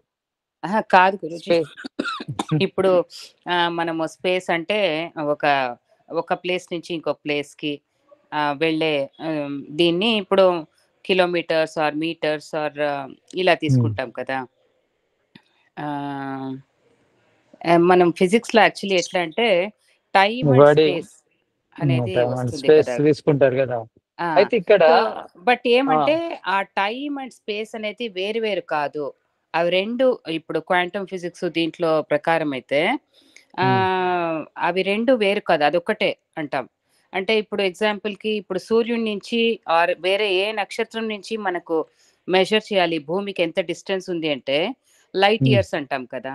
అవును సో అక్కడ ఇయర్స్ అనేది టైం తీసుకుంటున్నాం, అవును ఇట్ ఈస్ నాట్ కిలోమీటర్స్. అవును అలా అలా అయిపోతుంది. టైమ్ అండ్ స్పేస్ రెండు కూడా ఒకటే అయిపోతుంది. అంటే అక్కడ ఈవెన్ సమాధి స్థితిలో ఆర్ అదే చాలా అదే అదేమి సంప్రజ్ఞాత సమాధి స్థితి అక్కడ అలా జరుగుతుంది అనేసి విన్నాను గురూజీ. అందుకోసమే అయితే వాళ్ళకు ఎన్ని దినాలు ఏమి అనేది వాళ్ళకు కాల గణనం లేకుండా అయిపోయింటుంది. జస్ట్ వాళ్ళకు ఏదో 1 అవర్ ఇప్పుడు ఈవెన్ మనకు నిద్రలో కూడా గాఢ నిద్రపోతే అది జస్ట్ ఒక 10 minutes or half an hour ఏమో అనిపిస్తుందే కానీ బట్ అవును. మనము 6-7 గంటల సేపు నిద్రపోయి ఉంటాం అనేది అవును. నాకు అయితే అనిపిస్తుంది. ఇక్కడ అంటే మనము గ్రహాలకు మధ్య దూరాన్ని అంటే గ్రహాలకు నక్షత్రాలకు మధ్య దూరాన్ని తెలుసుకోవడం కోసం లైట్ ఇయర్ వాడుతున్నారంటే కాంతి ఒక సెకండ్కి ఎంత ప్రయాణిస్తుందో అలా చెప్తున్నారు కదా. అంటే డిస్టెన్స్ అంటే కాంతి లైట్ ఇయర్స్ అంటేనే కాంతి సంవత్సరాలు కదా. అంటే అవును కాంతి సెకండ్కి ఎంత దూరం ప్రయాణిస్తుంది అనే దాని మీద లెక్క కడుతున్నారు. అలా తీసుకున్నారు దాన్ని. అయితే టైము తర్వాత స్పేసు ఒకటి అనడానికి వీల్లేదు. టైం లోపల స్పేస్‌ను కొలుస్తున్నారు అంతే. అంటే అది కూడా లైట్‌ను మనం ఆధారంగా తీసుకొని. అంటే కాంతి సెకనుకు ఎంత దూరం ప్రయాణిస్తుంది అనే దాని మీద కాంతి సంవత్సరాలు లైట్ ఇయర్స్ వచ్చినాయి. కానీ ఇక్కడ దిక్కు అంటే దిక్కుకు ముందు సూర్యుడి కంటే ముందు ఆకాశం ఏర్పడుతుంది. ఆకాశం అంటే ఖాళీ ప్లేస్ కూడా లేదు. అంటే ఖాళీ ప్లేస్‌ను ఆకాశం అంటాం మనం కదా. అసలు ఇవన్నీ ఆకాశం ఏర్పడ్డ తర్వాత ఏర్పడ్డాయి. అంటే ఖాళీ ఏర్పడ్డ తర్వాత సృష్టి జరిగింది. అంటే ఆకాశము ఫస్ట్ ఉత్పత్తి అయింది. మనం ఇందాక చదువుకున్నాము. అహంకారం నుంచి తన్మాత్రలు, శబ్ద తన్మాత్రల నుంచి ఆకాశం అనే భూతం ఏర్పడింది. ఆకాశం అంటే ఈ ఖాళీ ప్రదేశం. అంటే ఈ మొత్తము ఈ జగత్తు, ఈ విశ్వాలు అన్నీ ఉన్న ప్రదేశాన్ని ఆకాశం అంటారు. ఈ విశ్వాలన్నీ ఎక్కడున్నాయి? ఆకాశంలో ఉన్నాయి. ఆకాశం అంటే స్పేస్ ఏర్పడింది. స్పేస్ ఏర్పడ్డ తర్వాత గ్రహాలు ఏర్పడ్డాయి. అంటే గ్రహాలు అంటే ఈ గోళాలన్నీ ఏర్పడ్డాయి. అంటే గ్రహాలు గాని, ఉపగ్రహాలు గాని, నక్షత్రాలు గాని ఏర్పడ్డాయి. అవి ఏర్పడ్డ తర్వాత దిక్కు ఏర్పడింది. అలా. అంటే ఇంతకంటే ముందే కాలం ఉంది. కాలం ఎందుకు ఉంది అంటే ప్రళయం లోపల కూడా కాలాన్ని గణించడం జరిగింది గనుక 432 కోట్ల సంవత్సరాలు అంటే సృష్టి పుట్టక ముందు కూడా కాలం ఉంది అని అలా చెప్పడానికి వీలవుతుంది. ఇక్కడ దిక్కు చెప్పాలంటే మాత్రం స్పేస్ ఉండాలి. తర్వాత ఈ ఈ గోళాలన్నీ ఏర్పడి ఉండాలి. ఉన్నప్పుడే మనము దిక్కుని చెప్పొచ్చు. ఆహ్, ఇవి ఉత్పత్తి అయ్యి నశిస్తున్నాయి కనుకనే కాలాన్ని కూడా గణించొచ్చు. ఇప్పుడు సూర్యుడు అంటే భూమి సూర్యుని చుట్టూ తిరిగితే 365, 66.5 రోజులు, 65.5 రోజులు పడుతుంది. తన చుట్టూ తాను తిరిగితే 24 గంటలు పడుతుంది. చంద్రుడు భూమి చుట్టూ తిరగడానికి ఇలా అంటే అలా తిరగడము, ఉత్పత్తి, నాశనము, గమనం ద్వారానే కదా మనం కాలాన్ని గణిస్తున్నాము. అంటే తప్పకుండా మూవ్‌మెంట్ ఉంటేనే కాలం యొక్క గణన ఉంటుంది. మూవ్‌మెంట్ లేదనుకోండి, అంత స్టన్ అయిపోయిందనుకోండి, ఎక్కడిదక్కడ ఆగిపోయిందనుకోండి, కాలము గణన అనేది ఉండదు. కానీ ఒకదానికొకటి సంబంధం ఉంది. కాలము, దిక్కు అనేవి ఈ పదార్థాలను అర్థం చేసుకోవడం కోసము సహాయపడేటివి. అలా అవి పదార్థాలు అంటే వైశేషిక దర్శనంలో వాటిని ద్రవ్యాలని చెప్పడం జరిగింది. కానీ సాంఖ్య దర్శనం లోపల వాటిని తత్వాలుగా చెప్పడం జరగలేదు. తత్వాలు అంటే సత్వ రజోతమ కణాలతో ఏర్పడ్డవి మాత్రమే తత్వాలు. వాటి లోపల మాత్రమే కార్యం ఉంటుంది, మళ్ళీ కారణ స్థితిలోకి వెళ్ళిపోవడం ఉంటుంది. అలా. నమస్తే గురుజీ. నమస్తే. ధన్యవాదాలు గురుజీ. రాగోపహతి ధ్యానం అని ఒకటి ఉంది, నిర్విషయం మన ధ్యానం ఉంది ఇంకోటి. గురుజీ.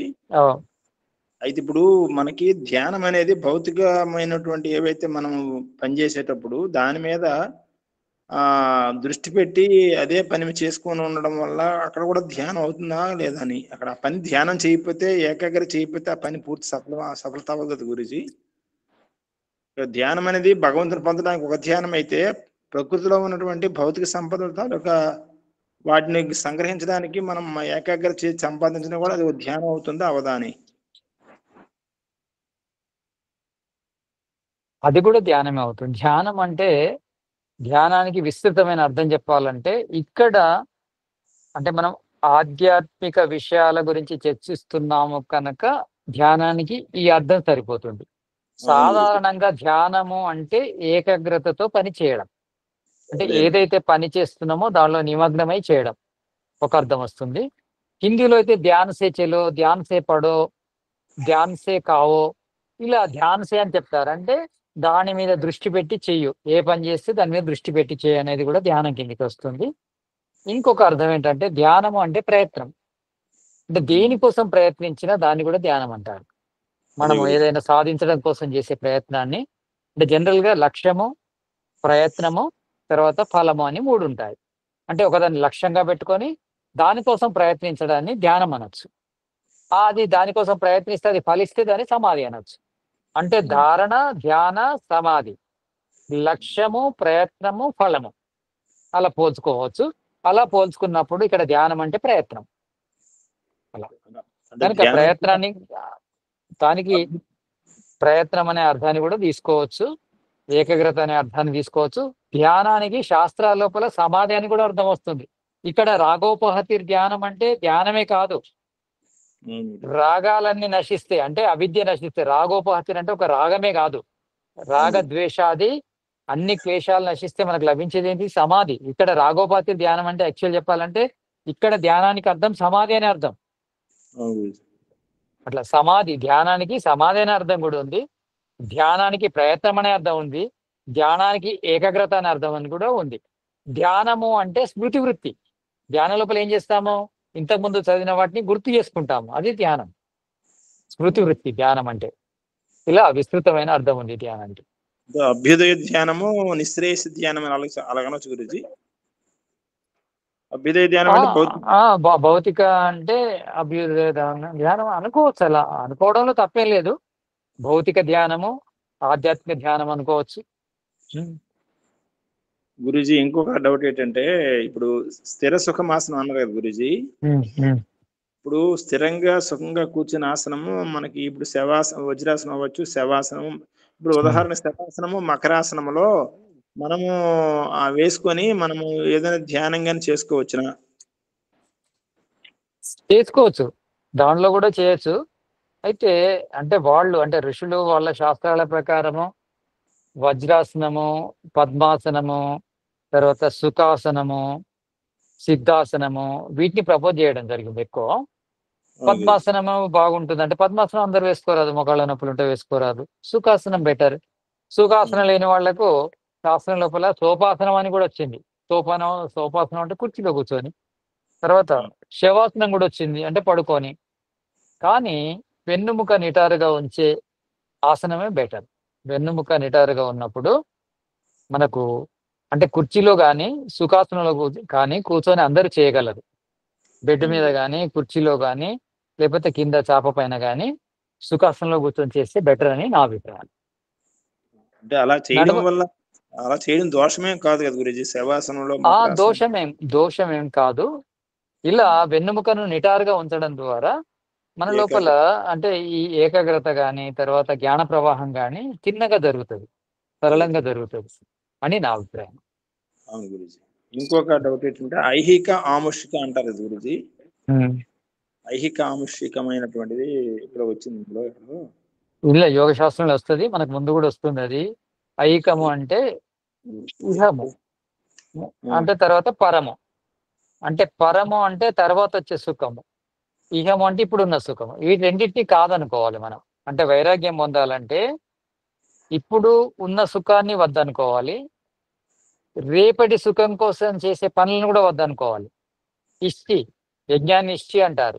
యజ్ఞం ఎందుకు చేస్తామంటే పరజన్మ మంచిగా ఉండాలని, అంటే నెక్స్ట్ వచ్చే జన్మ మంచి జన్మ లభించాలని యజ్ఞం చేస్తాం మనం. అంటే పరజన్మ కోసం చేసే పనులు కూడా చేయకూడదు నిజంగా వైరాగ్యం అంటే. పరజన్మ వద్దు. తర్వాత ఐకం అంటే ఈ జన్మ కూడా, ఈ జన్మలో ఉన్న సుఖాలు కూడా వద్దు. అట్లా ఇహము పరము రెండింటినీ వద్దు అనుకోవడము నిజమైన వైరాగ్యం. నేనేమనుకుంటా అంటే ఆముష్కం అంటే పరవైరాగ్యం కదా అనుకుంటున్నాను నేను. అది ఐహికం అంటే ఇహ సుఖము, ఆముష్కం అంటే పరవైరాగ్యమా, లేదా మీరు అన్నట్టు వచ్చే జన్మకి వద్దని వచ్చే జన్మ అది ఆముష్కం అనేది. సరే. ఐకాముష్కములని మనకు ఇంకా యోగ శాస్త్రంలో ఇంకా డీటెయిల్గా దాని గురించి మాట్లాడదాము. కానీ మనకు అంటే పరజన్మ కూడా వద్దు, ఈ జన్మ కూడా వద్దు, అంటే జన్మరాహిత్యాన్ని కోరుకుంటున్నాం. అంటే మనకు ముక్తి లభించాలంటే జన్మరాహిత్యం లభించాలి. అంటే ఈ జన్మలో సుఖాలు కాదు, వచ్చే జన్మలో కూడా సుఖాలను మనం కోరుకోవద్దు. కోరుకుంటే మళ్ళీ జన్మ వస్తుంది కదా. అట్లా ఐకాముష్మికాలని అట్లా చెప్పడం జరిగింది యోగ శాస్త్రంలో. ధన్యవాదాలు గురుజీ. ఓం. మంచిదండి. ఓం. గురుజీ ఇక్కడ సత్వగుణం యొక్క లక్షణము ప్రకాశవంతమైనప్పుడు వాయు పదార్థంలో మనకు వాయువు కనబడట్లేదు అంటే దాంట్లో సత్వగుణం లేనట్టు అని అనుకోవచ్చా? ఎట్లా? వాయువు లోపల అగ్ని పరమాణువులే. ఒకదాన్ని మన కంటితో చూడాలంటే దానికి ముఖ్యంగా 2 లక్షణాలు ఉండాలి. ఒకటి దాని యొక్క పరిమాణము త్రేణుకం కంటే పెద్దగా ఉండాలి. అంటే త్రేణుకం కంటే పెద్దగా అంటే త్రసరేణుకం కంటే పెద్దగా ఉంటేనే కళ్ళతో చూడొచ్చు. అందులో అగ్ని పరమాణు ఉండాలి. అగ్ని పరమాణువుతో కలిసిన పదార్థాన్ని మాత్రమే చూడగలము. అయితే సృష్టి క్రమం లోపల ఆకాశము లోపల ఆకాశం ఒకటే తత్వం ఉంటది, వాయువు లోపల వాయుతత్వం ఒకటే ఉంటుంది, అగ్ని లోపల 2 తత్వాలు ఉంటాయి, అగ్నితత్వం ఉంటుంది, వాయుతత్వం ఉంటుంది. ఇక జలం లోపల 3 తత్వాలు ఉంటాయి, అగ్నితత్వం ఉంటుంది, వాయుతత్వం ఉంటుంది, జలతత్వం ఉంటుంది. ఇక భూమి లోపల 4 తత్వాలు ఉంటాయి. అంటే వాయుతత్వం ఉంటుంది, తర్వాత అగ్నితత్వం ఉంటుంది, జలతత్వం ఉంటుంది, పృథ్వీతత్వం ఉంటుంది. 4 ఉంటాయి. అందుకే భూమికి స్పర్శ ఉంది వాయువు ఉండడం వల్ల, దాన్ని చూడగలము, దానిలో అగ్ని పరమాణు ఉంది కనుక. ఆ పృథివీకి వాసన ఉంటుంది, గంధ పరమాణు ఉంది కనుక. పృథివీకి ఒక రుచి ఉంటుంది, నాలుక మీద ఎత్తుకుంటే ఏదో ఒక రుచి వస్తుంది, ఎందుకంటే దాని లోపల రసం ఉంది కనుక, జలం ఉంది కనుక. అదే విధంగా జలాన్ని తీసుకుంటే స్వచ్ఛమైన జలానికి వాసన ఉండదు, కారణం ఏంటంటే అలా పృథ్వీతత్వం లేదు. కానీ దాన్ని చూడగలము, అగ్నితత్వం ఉంది కనుక. దానికి రుచి ఉంటుంది, అది జలతత్వం కనుక. దానికి స్పర్శ ఉంటుంది, వాయుతత్వం ఉంది కనుక. ఇక అగ్ని లోపల 2 తత్వాలు ఉన్నాయి కనుక అగ్నికి స్పర్శ ఉంటుంది, కళ్ళతో చూడొచ్చు. ఇక వాయువు లోపల ఒకటే తత్వం ఉంటుంది కనుక కేవలం స్పర్శించవచ్చు, దాన్ని చూడాలి.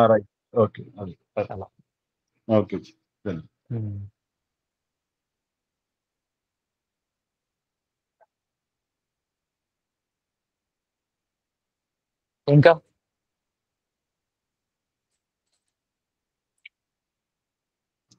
ఇప్పుడు మనము నీటిని వేడి చేసినప్పుడు నీళ్ళలో ఇప్పుడు మనం ఇందాక మాట్లాడుకున్నట్టు 3 తత్వాలు ఉంటాయి కదా జలంలో. అగ్నితత్వం ఉంటుంది, జలతత్వం ఉంటుంది, ఇంకోటి వాయుతత్వం ఉంటుంది, స్పర్శం అంటూ ఉంటుంది కదా.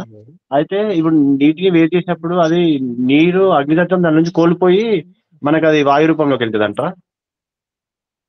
నీటిని వేడి చేసినప్పుడు ద్రవస్థితి నుంచి వాయు స్థితికి రావడం అంటే నీటి పరమాణుల మధ్య దూరం పెరుగుతుంది. పెరగడం వల్ల ఏమవుతుందంటే వాయుతత్వం అవుతుంది. కానీ వాయువు అనేది వేరు, మళ్ళీ అది జలము లోపల ఆవిరవుతుంది. అంటే దాని లోపల నీటి పరమాణులే ఉంటాయి. అయితే నా సందేహం ఏంటంటే జీ ఈ ఈ ఈ తత్వాలు ఏమన్నా అక్కడ వేడి చేయడం వల్ల వెళ్ళిపోతున్నాయా అని నా ప్రశ్న. వెళ్ళిపోవు అట్లా తత్వాలు, ఇవి వెళ్ళిపోయే తత్వాలు. ఇప్పుడు నేను చెప్పిన ఏవైతే తత్వాలు ఉన్నాయో, జీ వాయు లోపల వాయుతత్వం వెళ్ళిపోదు, ఆకాశం లోపల ఆకాశ తత్వం వెళ్ళిపోదు. అదే విధంగా అగ్ని నుంచి వాయువును వేరు చేయరాదు. అగ్ని వాయువు కలిసే ఉంటాయి. మనకి ఓకే. ఈ ప్రపంచం లోపల అగ్ని వాయువును వేరు చేయరాదు. ఆహా. అగ్ని వాయువు ఓకే. వేరైతే అది రూప తన్మాత్ర అవుతుంది, ఇది స్పర్శ తన్మాత్ర అవుతుంది. స్పర్శత మాత్రం. ఓకే. అదే విధంగా జలము లోపల కూడా 3 తత్వాలు ఉంటాయి కదా. జీ వాయుతత్వం ఉంటుంది, తర్వాత జలతత్వం ఉంటుంది, తర్వాత అగ్నితత్వం ఉంటుంది. వీటిని అవును. కూడా వేరు చేయరాదు, 3 కలిసే ఉంటాయి. ఈ మూడింటిని వేరు చేస్తే ఏమవుతుంది అంటే రూప తన్మాత్ర అవుతుంది, ఆ, ఇది స్పర్శ తన్మాత్ర అవుతుంది, ఆ. అది రస తన్మాత్ర అవుతుంది. అలా 3 అంటే మరి తన్మాత్రలు కలిస్తేనే జలం అవుతుంది. ఓకే. అంటే మరి దాన్ని వేడి చేసినప్పుడు అది ఆవిరైపోయి కనబడట్లే కదా. సో దాని లోపల అగ్నితత్వం ఏమైనా మిస్ అవుతుంది కాబట్టి దాని లోపల ఈ తత్వాలు పోతున్నాయని నేను అనుకుంటున్నాను. అట్లా కాదు, అది అది అది త్రసరేణువు కంటే చిన్నగా అయిపోతుంది కనుక కనిపించదు. ఒక ఆహా. తత్వం ఓకే. అనేది మన ఓకే. కళ్ళకి కనిపించాలంటే త్రసరేణువు అంత పరిమాణం ఉండాలి. ఓకే. ఓకే. ఓకే. ఓకే. త్రణికం రూపంలో ఉంటేనే కనిపిస్తుంది, అంతకంటే సూక్ష్మ రూపం కనిపించదు కళ్ళతో. కనిపించదు. ఓకే. అంటే అది అంతకన్నా సూక్ష్మంలో ఉంటది కానీ అది ఉండడం వల్ల కనబడట్లేదు తప్ప అలా ఈ అగ్నితత్వం, తత్వాలు మాత్రం ఉంటాయి. అలా అగ్నితత్వం కూడా ఉంది, జల ఓకే. పరమాణువులో అగ్నితత్వం కూడా ఉంది. మనకి ఎందుకు కనిపిస్తలేదంటే అది రసరేణువు కంటే చిన్నగా అయిపోయింది కనుక చిన్నగా కనిపించదు. అయిపోతుంది. ఓకే జీ. ఓకే. ఇంకెవరికైనా ప్రశ్న ఉంటే అడగండి. నమస్తే గురుజీ. నమస్తే జీ. ఇందాక మీరు చెప్పేటప్పుడు ఈ ఈ తృప్తులు అనేవి కూడా అవి కూడా అభిరుచి కింద ఇవన్నీ 28 చెప్పారు కదా గురుజీ. అవును. అంటే నిరాశ అనే కాదు, నిరాశ అంటే కాదు కానండి. ఇప్పుడు ఒక అభిరుచిలోనే ఇన్నోటి 28 ఉన్నాయి. ఇంకా ఇవన్నీ ఎంతెంత శాస్త్రము, ఎంత విశాలమైన దాన్ని ఇవన్నీ తెలుసుకొని ఈ మోక్షం ఎందుకు వెళ్ళాలి, ఉన్నంత వరకు ఇలా తెలుసుకొని ఇలా కాలక్షేపం చేస్తే బాగుండు కదా, ఎందుకు అంత ప్రయత్నం చేసి చెయ్యాలంటే ఇది సామాన్య విషయంగా కనపడడం లేదనంటే ఒక ఒక రకంగా విఘ్నాలు అనేది విఘ్నం అనేది విఘ్నాలు. అయితే మనకు చేయలేము అనుకోవడం కానీ చేశామనుకోవడం కానీ రెండు కూడా మంచి లక్షణాలు కాదు. వైద్య శాస్త్రం లోపల ఆ కాదు అనుకోవడాన్ని వాతం అంటారు, కాకున్నా అవుతుంది అనుకోవడాన్ని కఫం అంటారు. అంటే రెండు కూడా వ్యాధుల కింద చెప్పాడు చరకుడు. అంటే ఒక వ్యక్తి లోపల కఫం ఎక్కువ ఉన్నప్పుడు సాధించింది మోర్ అండ్ ఎనఫ్ అనుకుంటాడు, చాలా ఎక్కువ అనుకుంటాడు. ఇది కఫం ఎక్కువ ఉన్నప్పుడు అంటే సాధించింది తక్కువనే కానీ ఎక్కువ అనుకుంటున్నాడు.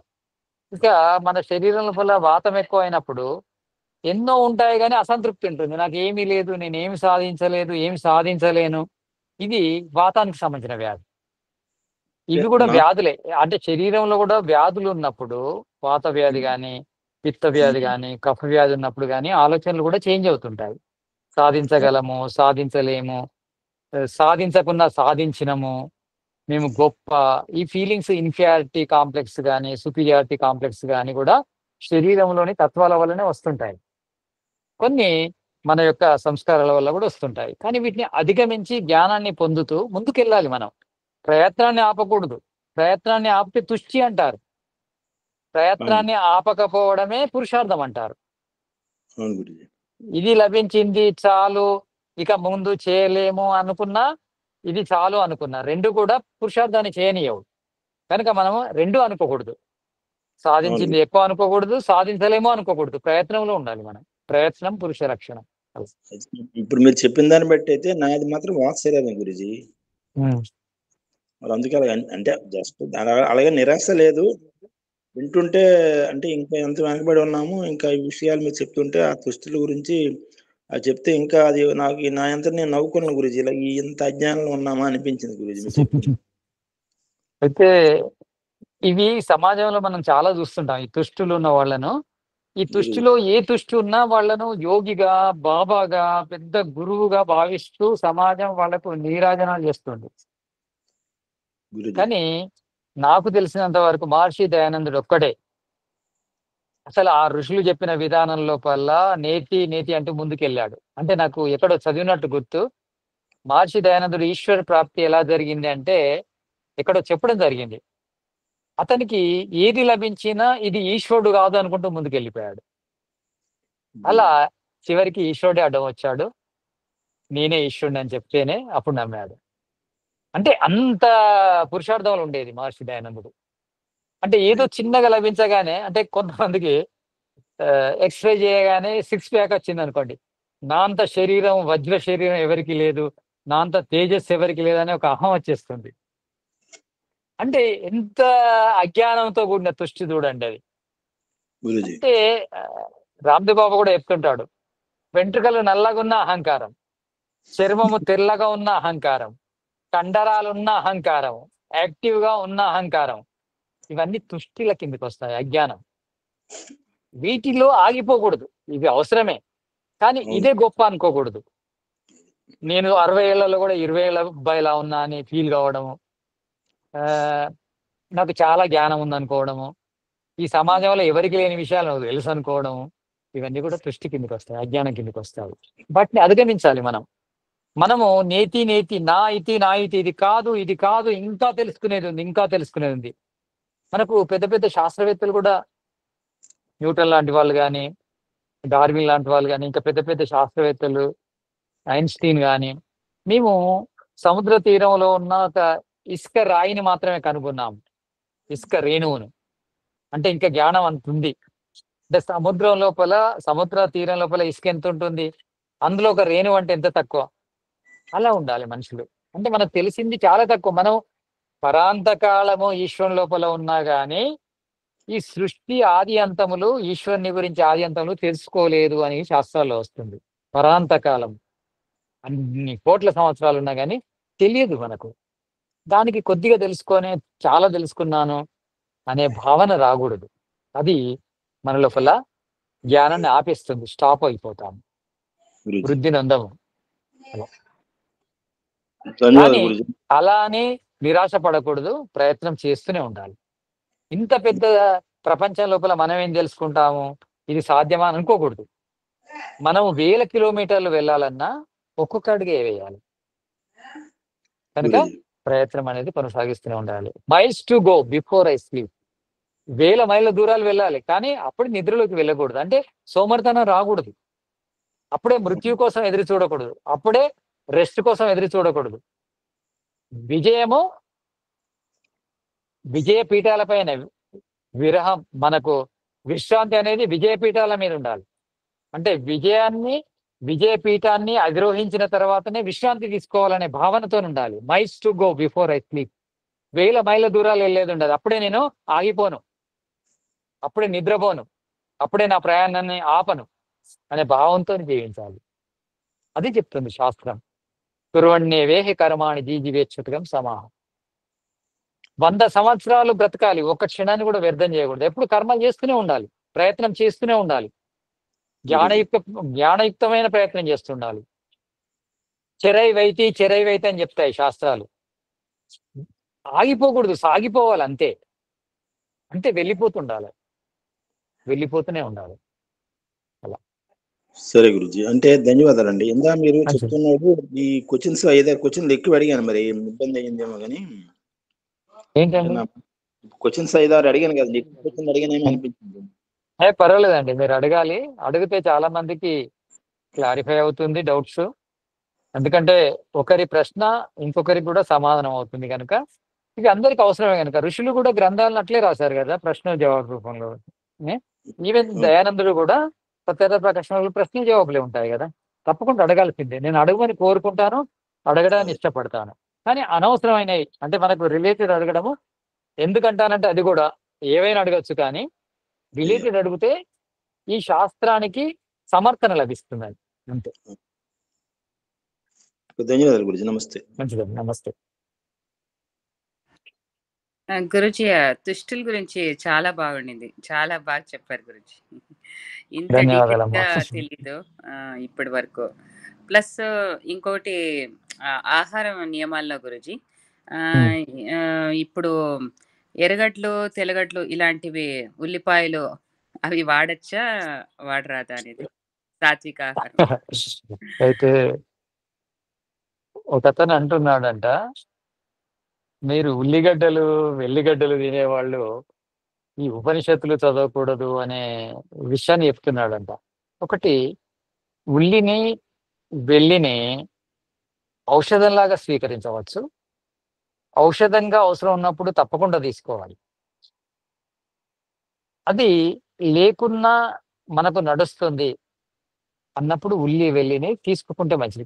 ఉల్లి లోపల తామసికము, వెల్లి లోపల రాజసికం ఉంటాయి అధిక పాలలో. కానీ రెండు కూడా ఔషధ గుణాలు కలిగి ఉన్నాయి కనుక ఔషధంలా తీసుకోవాలి.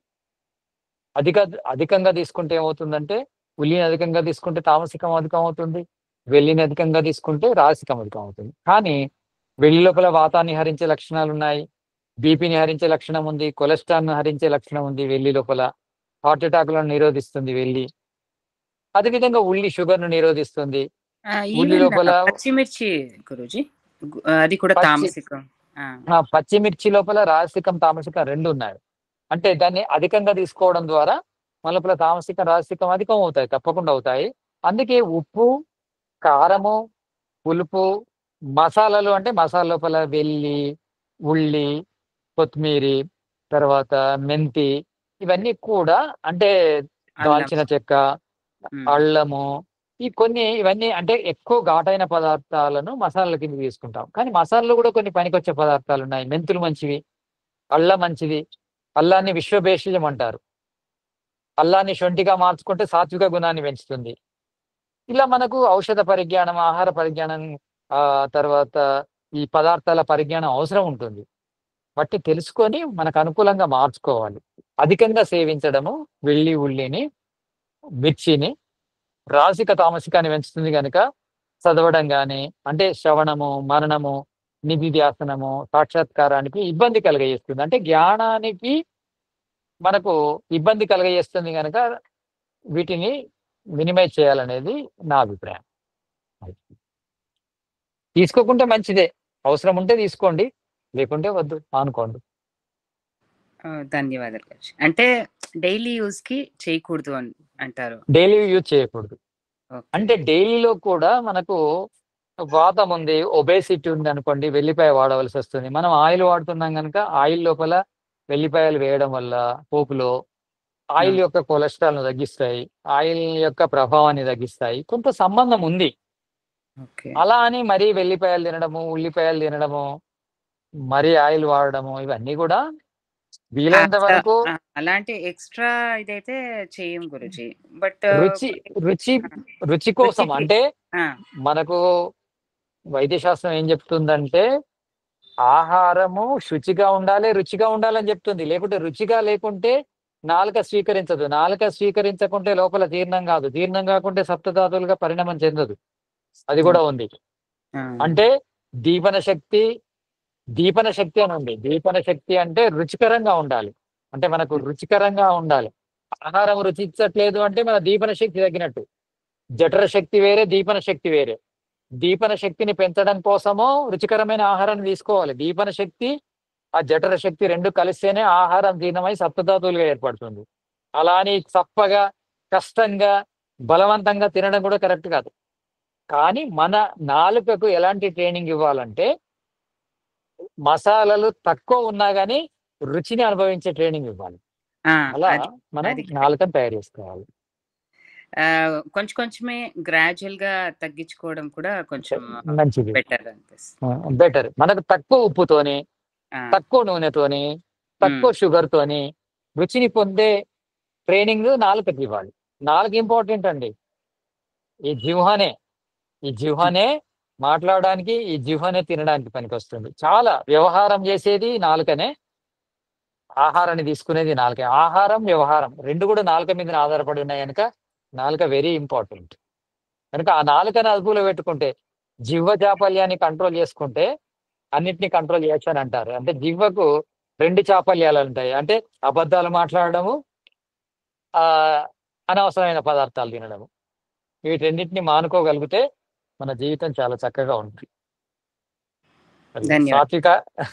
సాత్విక ఆహారం తీసుకోవాలంటే నాలుకకు మంచి ట్రైనింగ్ ఇవ్వాలి. సాత్విక ఆహారం రుచించే విధంగా నాలుకకు ట్రైనింగ్ ఇవ్వాలి. అలా. Okay, thank you. సరేనండి. ఇంకా గురూజీ మీరు జ్ఞానాన్ని ఉన్న జ్ఞానంలో కొత్తగా యాడ్ చేయరు, తర్వాత ఆ జ్ఞానంలో నుంచి కొత్తగా తీసేయరు, ఉన్నది ఎంత ఉండదో అంత చెప్తారు జీ. నాకు నచ్చేది అదే. అంటే అతి చేయరు. ఇప్పుడు కొంతమంది దాన్ని బాగా చేసేసి అసలు తినద్దు దాన్ని పూర్తిగా ఖండించేస్తారు, కొంతమంది అయితే దాని ఏం కాదని అతి చేసేస్తారు. అట్లా కాకుండా అది ఔషధం లెక్క అన్నారు కదా, చాలా వాస్తవం. ఎందుకంటే ఇప్పుడు నార్మల్ గా రోజుకి ఒక అన్నం తినేటప్పుడు ఇప్పుడు హార్ట్ ప్రాబ్లమ్స్ ఎక్కువ వస్తున్నాయి కాబట్టి ఎల్లిపాయ అనేది తినడం వల్ల పచ్చిది ఫస్ట్ ముద్దలో అది చాలా వరకు కొలెస్ట్రాల్ ని కంట్రోల్ చేస్తుందంట, హార్ట్ డిజీజ్ ని కంట్రోల్ చేస్తుందంట. సో ఔషధంగా తీసుకోవడంలో తప్పు లేదు, ఇక మరి దాన్ని అతిగా తీసుకోకుండా ఉపయోగకరంగా ఉంటే తీసుకోవచ్చు అట్లా. ప్లస్ అయితే నేను అబ్జర్వ్ చేసిండేది గురూజీ, ఈ వెల్లిపాయలు గార్లిక్ మనం రుబ్బితే అంటే గ్రైండ్ చేస్తే అది చాలా గ్యాస్ట్రిక్ ప్లస్ మంచిది కాదు. అదే మనము బాయిలింగ్ ఉడికిచ్చి అలా వేసుకుంటే ఇప్పుడు ఏదైనా మిరియాల రసం ఇలా తయారు చేస్తాం, దాంట్లో వెల్లిపాయలు ఉడికిచ్చి యూజ్ చేస్తే అది ఏమంత గ్యాస్ట్రిక్ కాదు, అది కొంచెం మెడిసినల్ గా వర్క్ అవుతుంది అవును, అని నాకు అనిపిస్తుంది. ఎందుకంటే కొన్ని గ్యాసెస్ రిలీజ్ అవుతాయి వాటిని గ్రైండ్ ఇప్పుడు అల్లం చేసినప్పుడు. వెల్లుల్లి పేస్ట్ వాడతారు చూడండి, జింజర్ గార్లిక్, సో అది చాలా తప్పు, చాలా డేంజర్, అంటే గ్యాస్ట్రైటిస్ ని క్రియేట్ చేస్తుంది. గ్యాస్ట్రైటిస్ ని క్రియేట్ చేస్తుంది. కారణం ఏంటంటే వెల్లిని దంచినప్పుడు అంటే గ్రైండ్ చేసినప్పుడు తప్పకుండా కొన్ని గ్యాసెస్ రిలీజ్ అవుతాయి, అవి మన గ్యాస్ట్రిక్ కారణం అవుతాయి, గ్యాస్ట్రిక్ ప్రాబ్లమ్స్. అది అంటే ఇవన్నీ మనము అంటే పదార్థాన్ని ఎలా తీసుకోవాలి, దేనితో తీసుకోవాలి, ఎప్పుడు తీసుకోవాలి, ఏ వయసులో తీసుకోవాలి, ఏ టైంలో తీసుకోవాలి అనే దాన్ని బట్టి కూడా పదార్థం యొక్క గుణాలు మారుతుంటాయి. Exactly correct. అలా అవన్నీ చూసి మనం వాడుకోవచ్చు. అందుకే మెయిన్ డాక్టర్ ఎవరంటే మన బ్రెయిన్. బ్రెయిన్ బాగుంటే, అందుకే జ్ఞానమే మొదటి మెడిసిన్ అన్నాడు, మొదటి డాక్టర్ అన్నాడు చెరుకుడు. కనుక మనం అలా ప్రయత్నం చేయాలి, జ్ఞానాన్ని పెంచుకోవాలి. అందుకే ప్రజ్ఞాపరాధం అంటే జ్ఞానాన్ని పెంచుకోవాలి, పెంచుకున్న జ్ఞానాన్ని జ్ఞాపకంలో ఉంచుకోవాలి, జ్ఞాపకం ఉంచుకున్న దాన్ని అమలు చేయాలి, అప్పుడే మనం ఆరోగ్యంగా ఉంటాం. ప్రజ్ఞాపరాధం అంటే ఈ ప్రజ్ఞ లేకపోవడాన్ని ప్రజ్ఞాపరాధం అంటారు. అంటే మంచి చెడుల జ్ఞానం లేకపోవడము, మంచి చెడుల జ్ఞానం ఉన్నప్పటికీ జ్ఞాపకంలో లేకపోవడము, జ్ఞాపకంలో ఉన్నప్పటికీ వాటిని అమలు చేయకపోవడం, అంటే అమలు చేసే నిగ్రహణ శక్తి లేకపోవడం అన్ని ప్రజ్ఞాపరాధం అంటారు. ఆ ప్రజ్ఞాపరాధమాన్ని మనం లేకుండా చూసుకుంటే ఆరోగ్యంగా ఉంటాం. అదే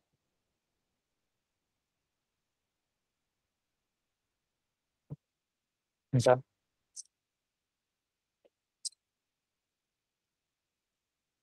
ఇంకెవరికైనా ప్రశ్న ఉంటే అడగండి, లేదంటే క్లోజ్ చేద్దాం.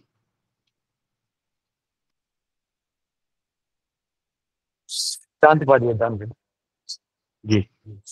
ఓం దేవ్ శాంతిరంతరిక్షగం శాంతి పృథివీ శాంతి ఆపః శాంతి ఓషధయ శాంతి వనస్పతే శాంతిర్విశ్వే దేవాః శాంతి బ్రహ్మ శాంతి సర్వగం శాంతి శాంతిరేవా శాంతి సామా శాంతిరేది. ఓం శాంతి శాంతి శాంతి. ओम नमस्ते सबको, नमन प्रणाम, नमस्ते. ధన్యవాదాలు గురూజీ. నమస్తే.